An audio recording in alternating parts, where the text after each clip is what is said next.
Shalom, queridos, leitura bíblica. Hoje, dia 31 de julho, nosso texto está no livro de Juízes, capítulo de número 14.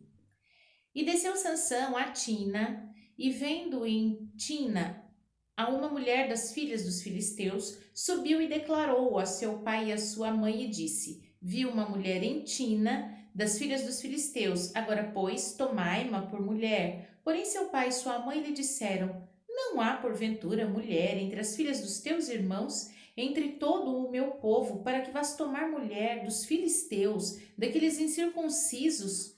E disse Sansão a seu pai: Tomai-ma esta, porque ela agrada aos meus olhos. Mas seu pai e sua mãe não sabiam que isto vinha de Iavé, pois buscava ocasião contra os filisteus, porquanto naquele tempo os filisteus dominavam sobre Israel.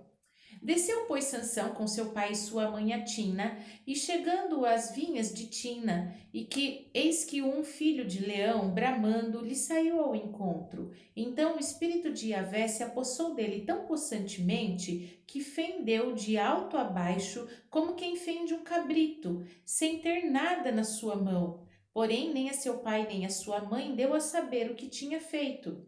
Desceu e falou àquela mulher e agradou aos olhos de Sansão. Depois de alguns dias, voltou ele para a tomar, e apartando-se do caminho, a ver o corpo do leão morto, eis que no corpo do leão havia um enxame de abelhas com mel. E tomou-o na sua mão e foi-se andando e comendo dele. E foi-se a seu pai e a sua mãe e deu-lhes dele, e comeram. Porém, não lhes deu a saber que tomaram o mel do corpo do leão. Descendo, pois, seu pai àquela mulher, fez Sansão ali um banquete, porque assim o costumavam fazer os jovens. E sucedeu que, como o vissem, tomaram 30 companheiros para estarem com ele. Disse-lhes, pois, Sansão: Eu vos darei um enigma a adivinhar. E, se nos 7 dias das bodas mo declarardes e descobrirdes, vos darei 30 lençóis e 30 mudas de vestes.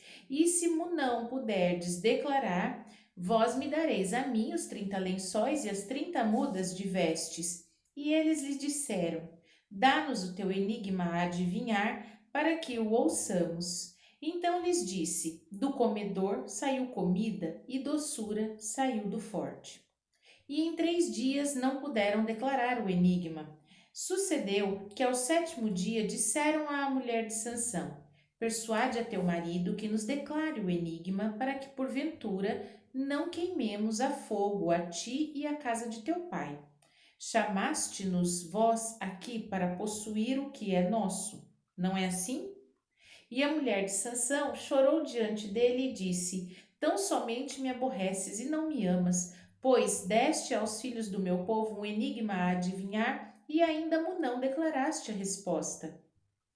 E ele lhe disse: Eis que nem a meu pai, nem a minha mãe o declarei. A to declararia a ti, e to declararia a ti.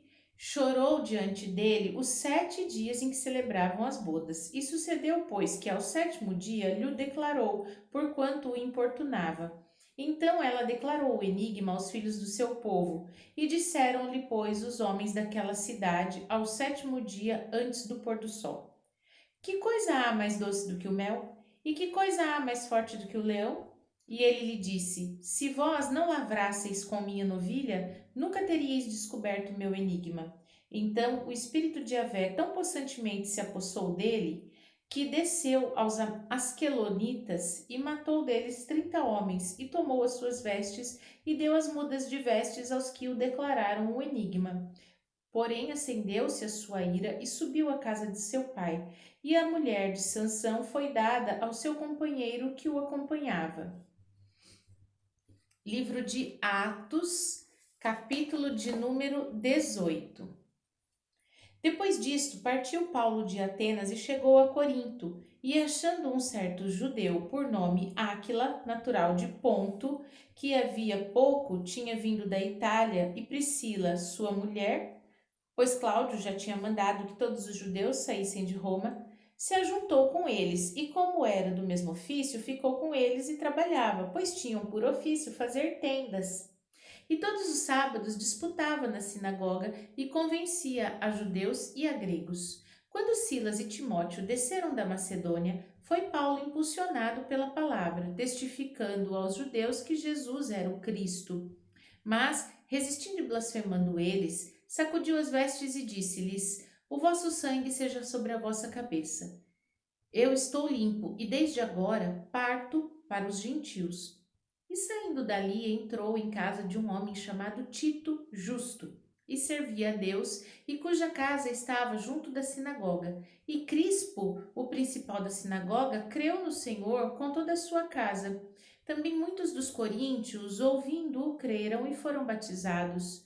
E disse o Senhor, em visão a Paulo: Não temas, mas fala e não te cales, porque eu sou contigo, e ninguém lançará a mão de ti para te fazer mal, pois tenho muito povo nesta cidade.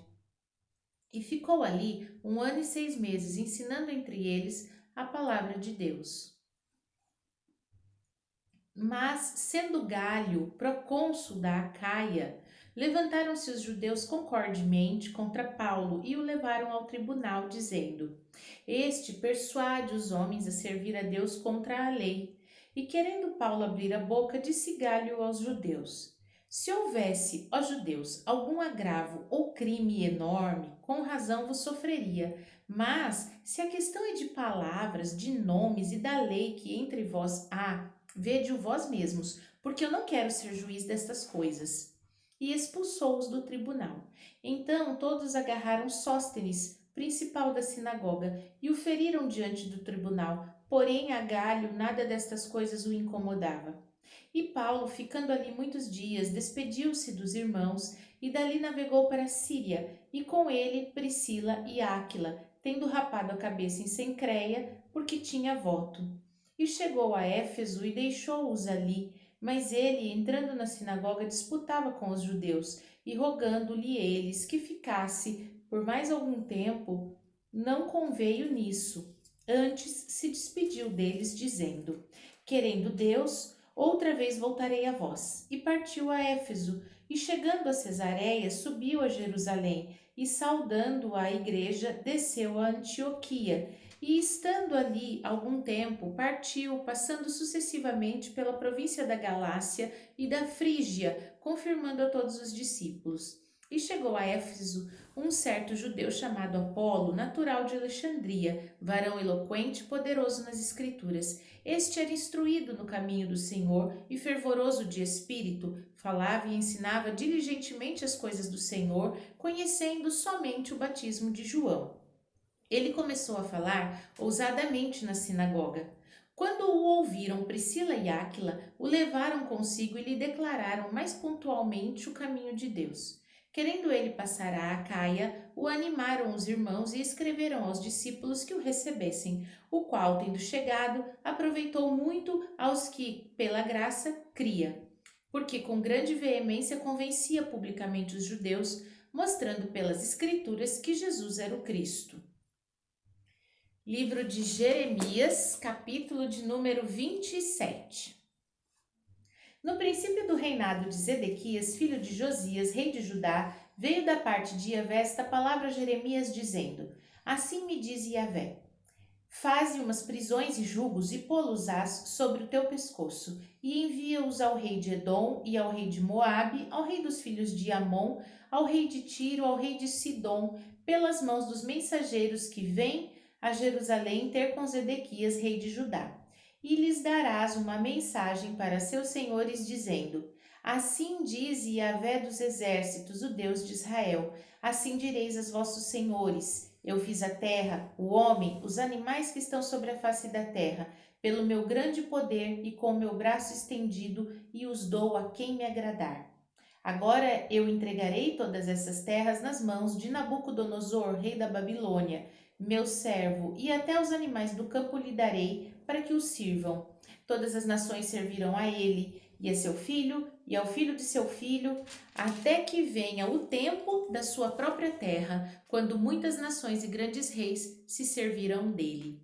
E acontecerá que se alguma nação e reino não servirem o mesmo Nabucodonosor, rei da Babilônia, e não puserem o pescoço debaixo do jugo do rei da Babilônia, visitarei com espada, com fome e com peste essa nação, diz Yahvé. até que a consuma pelas suas mãos. E não deis ouvidos aos vossos profetas, aos vossos adivinhos, aos vossos sonhos, aos vossos algoreiros e aos vossos encantadores, que vos falam, dizendo que não servireis ao rei da Babilônia, porque mentiras vos profetizam, para vos mandarem para longe da vossa terra e para que eu vos lance dela e vós pereçais. Mas a nação que meter o pescoço sob o jugo do rei da Babilônia e o servir, eu a deixarei na sua terra, diz Yahvé, lavrará e habitará nela.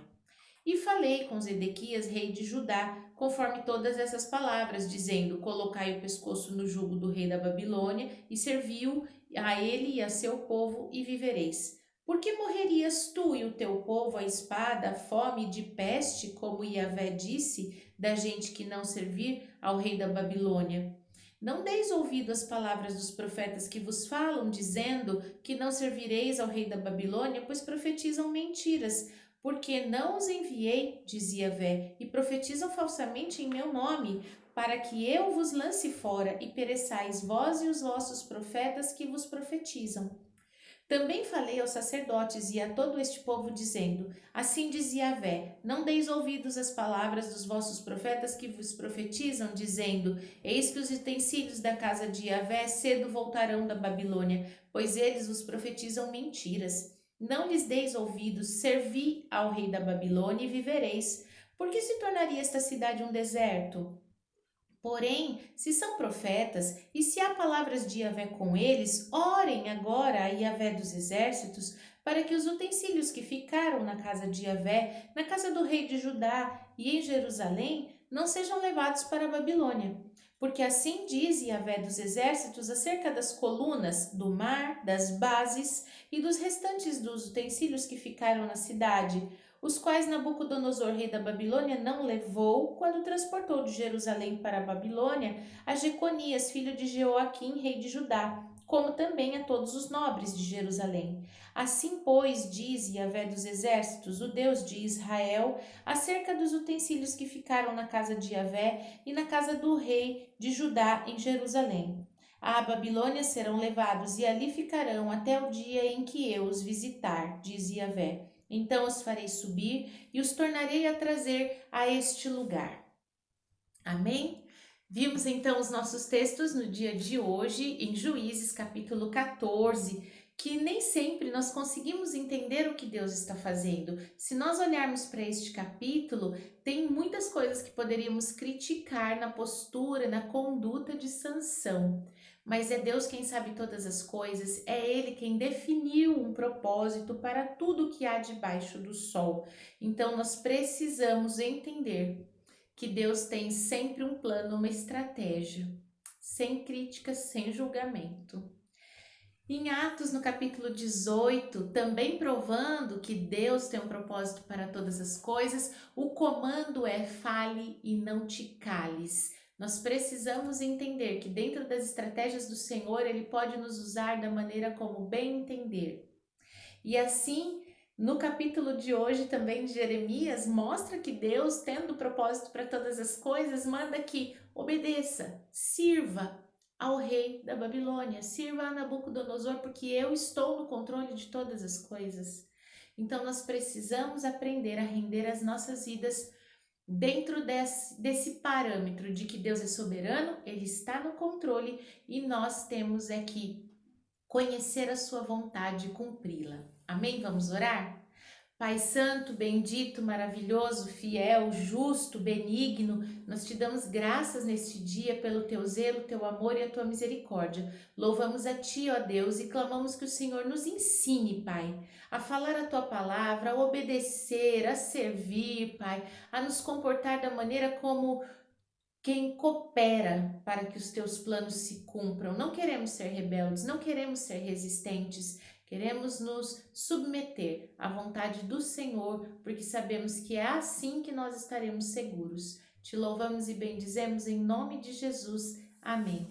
Shalom.